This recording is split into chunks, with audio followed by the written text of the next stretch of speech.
OBC मधली भूमिका त्यांनी स्वीकारलेली आहे. आता सरकार आपल्याला खरंच आरक्षण देणार आहे का पुन्हा एकदा फसवणार आहे याच्यावर सुद्धा तुम्हाला आम्हाला अत्यंत बारकाईने नजर ठेवावी लागणार आहे. ठेवावी लागणार का नाही?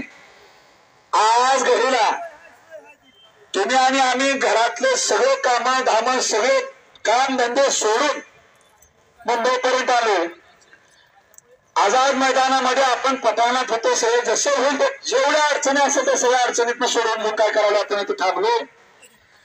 आपल्या सगळ्या या समाज बांधवांच्या भावभावनांसोबत खेळ होऊ नये अशी भूमिका आमच्यासारख्या एक प्रामाणिक कार्यकर्त्यांना वाटतं. आम्ही काय लो मोठे नाही. सरकारनं जर खऱ्याच अर्थाने सगळ्या मराठ्यांना आरक्षणाचा लाभ दिला तर आम्ही सुद्धा सगळेजण बोलालो होतो. आपण उद्यासाठी आलो.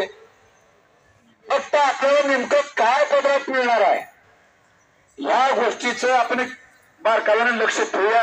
आता लगेच गुडालाची भाषा, आता लगेच आपण हे करणं आमच्यासारख्याला तरी पटत नाही. थोडं बहुत आरक्षणातलं आम्हाला कळतं. ओबीसी मध्ये आरक्षण कसं बसतंय हे मांडणाऱ्या सुरुवातीपासून लावून धरणाऱ्या नात्यापैकी कार्यकर्त्यापैकी मी कार्यकर्ता आहे. म्हणून आपण सगळ्यांनी गंभीर व्हा, सिरियस व्हा. जरांगे पाटील हे प्रामाणिक माणूस आहे. आपण